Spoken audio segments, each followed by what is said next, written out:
एक तालाब किनारे मोर और कछुआ रहते थे। दोनों बड़े अच्छे दोस्त थे। मोर पेड़ की डाली पर रहता, दाना चुगता और अपनी धुन में मस्त रहता। कछुआ भी पानी में मस्त तैरता और खुश रहता। दोनों अक्सर धूप निकलने पर तालाब किनारे पत्थर पर बैठकर घंटों बातें करते। एक दिन उस जगह एक बहेलिया आया। उसने मोर को जाल में फंसा लिया और बेचने के इरादे से ले जाने लगा। मोर मायूस होकर बोला, मुझे जहां ले जाना चाहते हो ले जाओ, लेकिन जाने से पहले आखिरी बार मुझे अपने दोस्त कछुए से मिलने दो। अब मोर को पकड़ा देख कछुआ दुखी हो गया। उसने बहेलिये से कहा, अगर तुम मेरे दोस्त को छोड़ दो तो मैं तुम्हें एक अनमोल उपहार दूंगा। बहेलिया तैयार हो गया। कछुआ पानी में डूबा और थोड़ी देर बाद अपने मुंह में चमचमाता हीरा लेकर बाहर आया।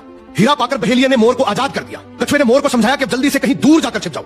मोर ने उसकी बात मानी और उड़ गया, लेकिन रास्ते में बहेलिया को लालच आ गया। उसने सोचा, एक ही हीरा क्यों, मुझे तो 2 हीरे लेने चाहिए थे। वो तुरंत फिर से तालाब पर आया और कछुए से बोला, मुझे मोर की रिहाई के बदले 1 नहीं 2 हीरे चाहिए। कछुआ उसकी नियत को समझ गया। उसने शांति से कहा, ठीक है, मैं दूसरा हीरा भी ला दूंगा, पहले वाला मुझे वापस दो, तभी मैं उसका जोड़ीदार ला पाऊंगा। लालच में अंधे बहेलिया ने हीरा लौटा दिया। कछुआ हीरा लेकर पानी की गहराइयों में चला गया और उस जगह वापस कभी नहीं आया। इधर बहेलिया हाथ मलता ही रह गया। इस कहानी से 1 नहीं बल्कि 2 सीख मिलती है। हद से ज्यादा लालची आदमी मूल गवा देता है। असली दोस्त वही होता है जो बुरे वक्त में काम आए। एक तालाब किनारे मोर और कछुआ रहते थे। दोनों बड़े अच्छे दोस्त थे। मोर पेड़ की डाली पर रहता, दाना चुगता और अपनी धुन में मस्त रहता। कछुआ भी पानी में मस्त तैरता और खुश रहता। दोनों अक्सर धूप निकलने पर तालाब किनारे पत्थर पर बैठकर घंटों बातें करते। एक दिन उस जगह एक बहेलिया आया। उसने मोर को जाल में फंसा लिया और बेचने के इरादे से ले जाने लगा। मोर मायूस होकर बोला, मुझे जहां ले जाना चाहते हो ले जाओ, लेकिन जाने से पहले आखिरी बार मुझे अपने दोस्त कछुए से मिलने दो। अब मोर को पकड़ा देख कछुआ दुखी हो गया। उसने बहेलिये से कहा, अगर तुम मेरे दोस्त को छोड़ दो तो मैं तुम्हें एक अनमोल उपहार दूंगा। बहेलिया तैयार हो गया। कछुआ पानी में डूबा और थोड़ी देर बाद अपने मुंह में चमचमाता हीरा लेकर बाहर आया।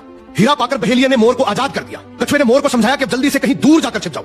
मोर ने उसकी बात मानी और उड़ गया, लेकिन रास्ते में बहेलिया को लालच आ गया। उसने सोचा, एक ही हीरा क्यों, मुझे तो 2 हीरे लेने चाहिए थे। वो तुरंत फिर से तालाब पर आया और कछुए से बोला, मुझे मोर की रिहाई के बदले 1 नहीं 2 हीरे चाहिए। कछुआ उसकी नियत को समझ गया। उसने शांति से कहा, ठीक है, मैं दूसरा हीरा भी ला दूंगा, पहले वाला मुझे वापस दो, तभी मैं उसका जोड़ीदार ला पाऊंगा। लालच में अंधे बहेलिया ने हीरा लौटा दिया। कछुआ हीरा लेकर पानी की गहराइयों में चला गया और उस जगह वापस कभी नहीं आया। इधर बहेलिया हाथ मलता ही रह गया। इस कहानी से 1 नहीं बल्कि 2 सीख मिलती है। हद से ज्यादा लालची आदमी मूल गवा देता है। असली दोस्त वही होता है जो बुरे वक्त में काम आए।